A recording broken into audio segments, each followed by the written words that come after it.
What's up everyone, Blade here, and welcome back to another video of Persona 5X. Inside today's video, guys, we're going to be talking about two characters that are definitely causing a little bit of people to think about them, being CNY Rin and Matoi. Both of these units should be coming up very soon on the global end, so I thought this is a good time to talk about both of them and have you guys understand exactly why you should pull for them or why you should skip them. So if you guys are interested in this, be sure to sit back, relax, and enjoy the video. Hit the like button, hit the subscribe button. To all the people who have been praying for my voice, or at least have been praying for me to get a little bit better, I am feeling a lot better today. It's been slowly going better and better every day. Yesterday we were feeling a lot better, and hopefully today we're going to continue. So thank y'all once again, and we're trying to hit 20k subscribers, so anyone ever able to help us on that would be great. But let's get into the video because we've yapped a lot.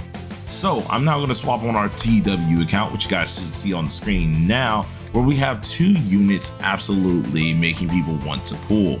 We do know in the next week or sometime soon here, Matoi should be out on the global end, and hey, TW, open up. There we go. Okay, there it is. But we do know that, of course, Matoi should be out very soon on the global end here. And with that being told, a lot of people are starting to think we need to get her because she is going to be the first limited debuffer. Now, with this in mind, debuffers are in an interesting little point, and I'll explain even further in depth on a different video on that. Just to sum it all up here, debuffers themselves aren't really used all too much. We've gotten, I want to say, one or two more after Matoi, and even with them being in base, they are pretty helpful, but you really don't get the most out of them unless they're going to be A6, and even then, if you're A6 and a debuffer, you normally would A6 a buffer, and that would end up performing way better than the debuffer would. So debuffers are in a weird point, and Matoi is one of those characters that are in that weird point. Matoi herself is honestly a very stunning character who brought in also technicals, or the helping of technicals themselves, while the other character that we're talking about today is CNY Rin, who is the technical bringer, or the first one that really defined technicals. What I mean by this is technicals have always been in the game. You can trigger them by doing certain things here, and they have always been a thing in this game here, right? But they've never been fleshed out. With CNY Rin here, she was the first character to really bring this out, and was the first character to fully use technicals. By that I mean, every technical effect that she can end up triggering will have different technical effects that she amplifies or triggers alongside of them.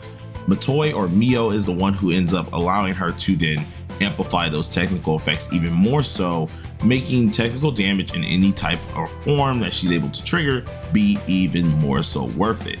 Now, it's a really interesting slope when you talk about these two characters, because usually if you're talking about one of them, the other is going to be included.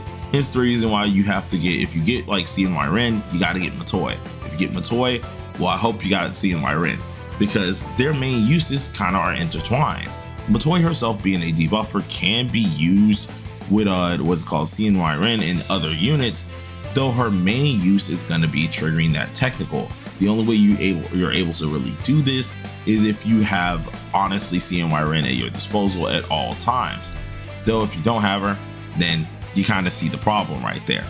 So we're going to try to talk about it a little bit more here, and for a lot of you guys who don't know when Mio is supposedly coming out here, I can go ahead and check for you, and we do have the dates. So if you should be able to look at my screen here on global, we have these two mystery weapons.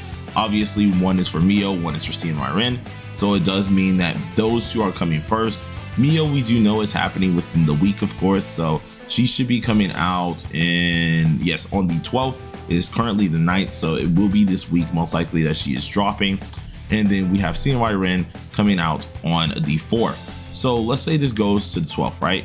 We do know that during this time period, that gives us 2 whole months. I mean, two whole weeks, right? So it's the 12th. The next time we're going to see something is on the 26th. Well, if we're not doing that, and this banner is meant to last for a couple weeks, maybe 3 weeks here, it would then line up with that Wednesday being the 4th.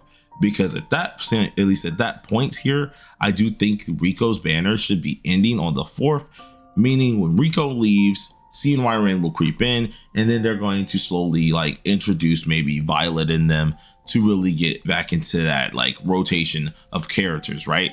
So had to at least get that off my chest first, to at least tell you guys, hey, these characters are coming, so you might want to be prepared. But on the screen, you should end up seeing my arc here. And the first character we're really going to talk about is going to be CNY Rin. So CNY Rin is one of the few units that, as I did say, she utilizes her technicals a lot. Her main thing is going to be that melee. And as you can see, it goes from, of course, 1-3 melee, 1-3 melee. And usually what this is because by utilizing her skill 1, she's increasing her own crit rate, right? That's awesome. Well, her main deal is going to be that sword attack, because once she does have a flame on her sword, she does a technical slash. Well, the third skill is the thing that allows her to go in this form. Many of us have seen this with Mesa, where he has that little mask by him. Click the mask and it's able to go into a form, and then you use something, right? This is the same case. You use the skill 1, click the mask, aka auto, using the skill 3, and then you end up doing the slash that does all your big boy damage. Well, with the technicals that she's able to do, this is automatically in the A0 here, and she does fire technical damage. This also triggers a backdraft, which increases technical effects by 20%. But here's the cool thing. With the fire technical that she does have, she can do other technicals alongside these conditions. Whenever she does trigger a fire skill technical here, and then they're afflicted with a burn, she does backdraft, which increases our skill damage. If she triggers a fire skill technical with someone on freeze, she does flames of ice, which increases the 5% fire and ice damage for 2 turns with a base probability of 50%.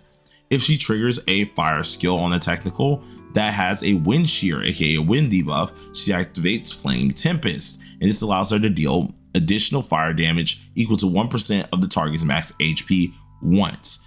So this is what we mean by we use technicals a lot with these characters. And although this sounds amazing, it does get outdone, especially in the future, where we're having like Anj, who's going to be you guys' first Annie unit. Heck, I think you guys may get her a little early because y'all anniversary dates are a little off compared to ours, but you guys will have different characters. When Anj does come out, characters such as like Ryuji, An, those characters will now be higher tiered because of the main thing that Anj will do. And I'll talk about more of that in the future, of course, because I don't want to Anj glaze right now. Just do know, characters like An who are A6, or maybe Ryuji who are A6 at that point, will deal way more than this character. The only way that they'll start dealing more, or at least this character starts dealing more in the fire attribute aspect, is if she goes for the A1.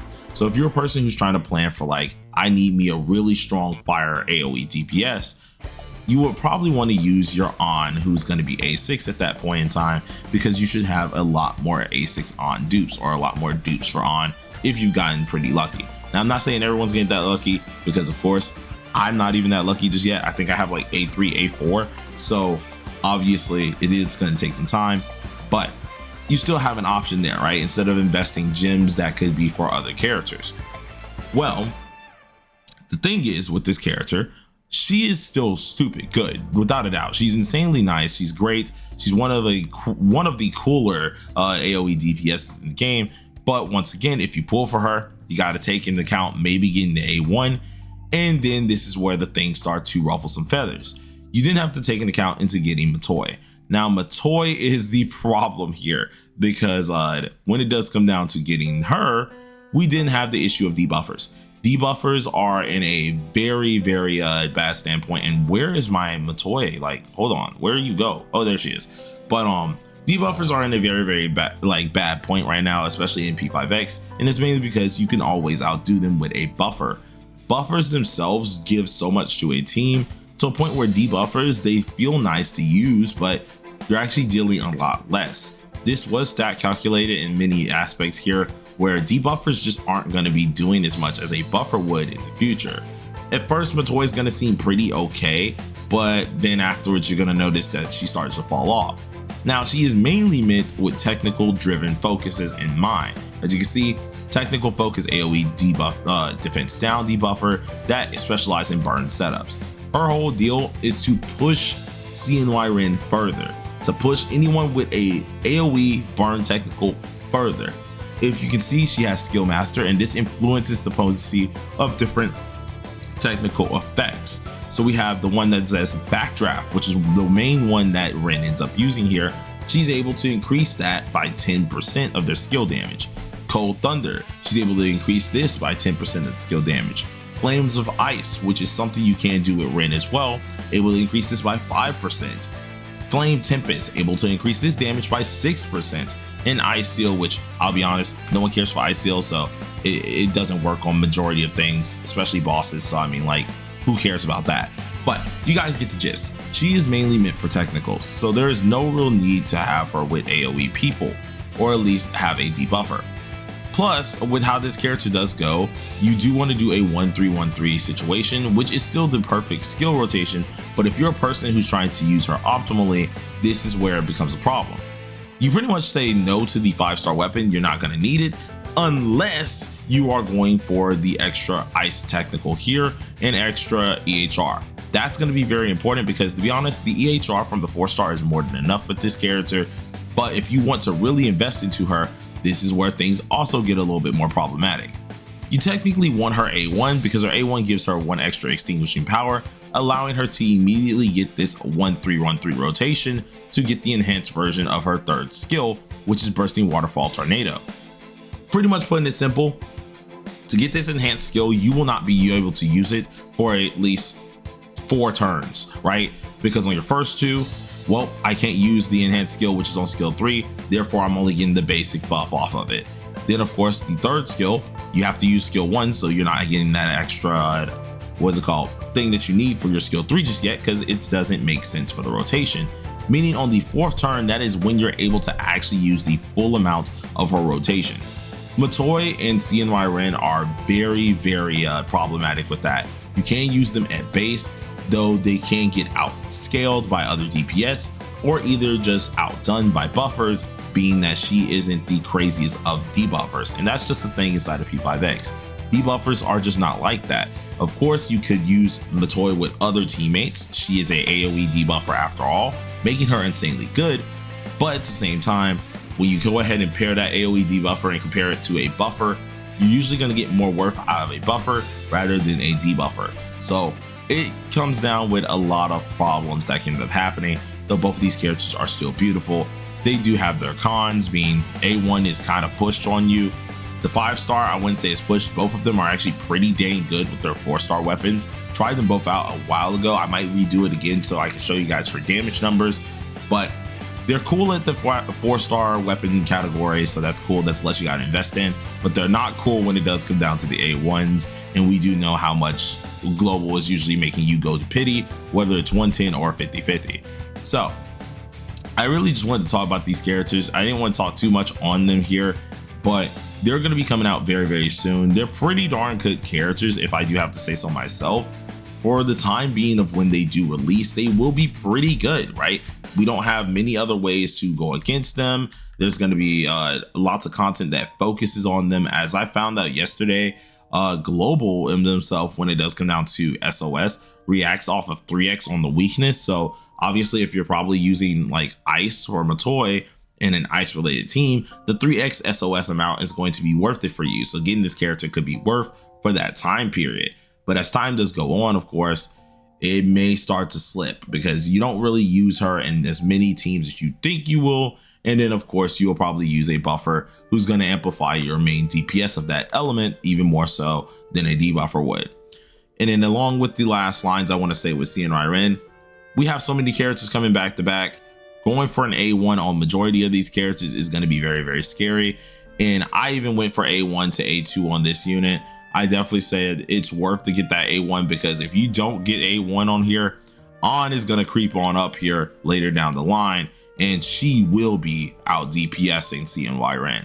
So slippery slope on you guys. Of course, pull who you love.